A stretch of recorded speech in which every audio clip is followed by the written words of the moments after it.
Départ de cette première demi-finale prometteuse avec Henri Lecroix qui a les honneurs de débuter. Henri Lacroix, le métronome, l'homme d'expérience. Henri Lacroix, c'est lui. C'est vrai que c'est un homme d'exception, 7 fois champion du monde. Et on va découvrir le talent de tous ces joueurs face à l'équipe de Madagascar. Alors, le décor est bien planté, Michel. D'un côté, il y a les champions du monde. De l'autre côté, des vice-champions du monde. C'est vrai que là, on va se régaler. Alors, Michel, un premier constat pour le terrain. Vous savez que ce terrain a été aménagé, évidemment, pour pouvoir accueillir tous ces champions. C'est la 3e fois, d'ailleurs, qu'on vient à Baltar. Oui. Comment vous le trouvez? Pour y avoir joué dessus, je pense que c'est un terrain qui, à mon avis, sera plus facile à tirer qu'à pointer. Donc, déjà, première observation, c'est que ça m'étonne que l'équipe de Madagascar ne se lance pas au tir. J'ai pas eu le temps de voir vraiment la distance de jeu, mais je pensais qu'ils allaient commencer par tirer sur cette boule-là. On va voir si c'est une bonne méthode. Eh bien, il l'a gagné, Alain Mandambi, 35 ans. C'est le gaucher de cette équipe malgache. Mais il y en a un autre. Et il est pour l'équipe de France, Dylan Rocher. Avec une première frappe, c'est fait. Juste, il était temps qu'elle atterrisse. Hein. C'est ça, c'est ça. L'avantage de ce terrain, c'est que voilà, c'est en tirant bien, on peut faire beaucoup de jeux. Et au point, on a entendu sur la première boule l'impact de la boule. On a entendu un bruit dur. Donc selon l'effet qui va être pris, le point ne sera pas évident à négocier.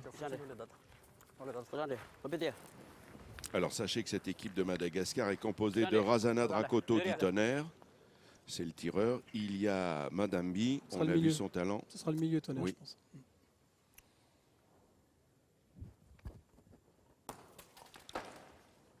Parce que là, le tireur, c'est son premier vraiment master. Donc le début de partie pour lui va être très important. Rakodon, Dreni B. Et les champions de Ça va Madagascar. s'apprendre. Champion de Madagascar, exactement. Il a 19 ans. C'est un petit peu sur lui que va reposer cette partie, je pense. L'équipe municipale de Nogent fait un très bon travail pour vous accueillir ici au pavillon Baltar. Et nous voulons remercier que Madame Monique Rose, la directrice du pavillon Baltar.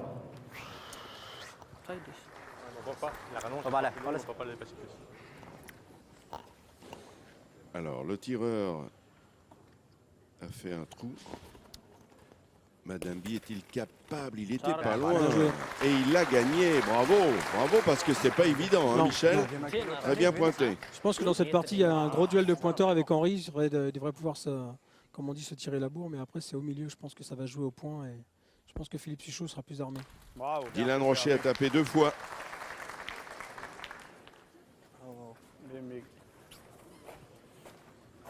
Parce qu'en fait, cette équipe Madagascar a gagné la Coupe des Confédérations. Donc on a perdu contre eux en finale.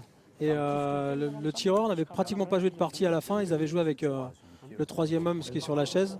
Donc je vous dis, pour lui, c'est vraiment une première. Donc à voir s'il va être assez solide pour résister à la pression. Donc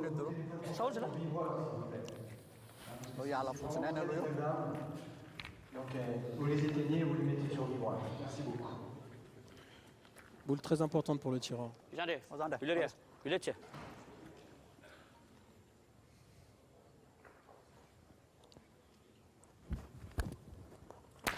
Cette fois, c'est vrai qu'il a 19 ans, ce jeune joueur.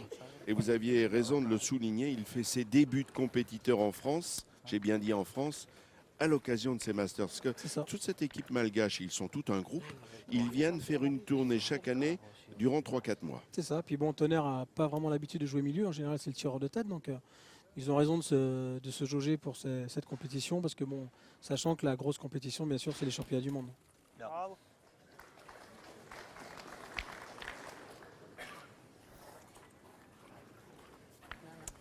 Pas dépassé. Ah bien.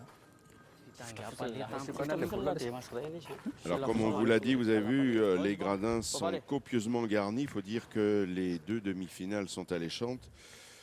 Ça nous permet de dire que... C'est sûr que la région parisienne, c'est une terre de pétanque. Oui. Les gens adorent ça.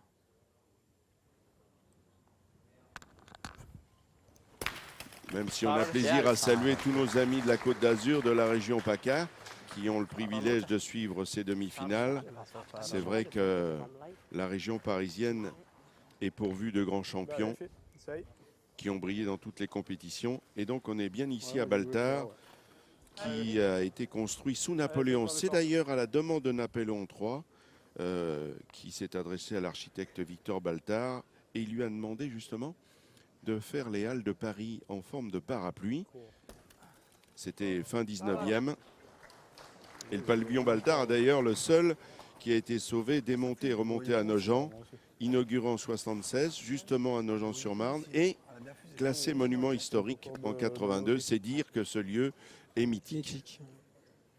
Ben là, on a vu Henri penser que la boule à Philippe était un petit peu courte. On a entendu le bruit encore du terrain. Des fois, on a l'impression que ça tape dur. Donc je pense que c'est vraiment un terrain où il faut envoyer, mettre du poignet et jouer à peu près 1 mètre du bouchon comme Henri le fait. Et je pense qu'il sera plus à l'aise que Philippe au milieu. Ils ont un petit peu la même tactique de jeu, à mon avis, Madagascar et la France. Ça sera en général, à mon avis, beaucoup de tirs.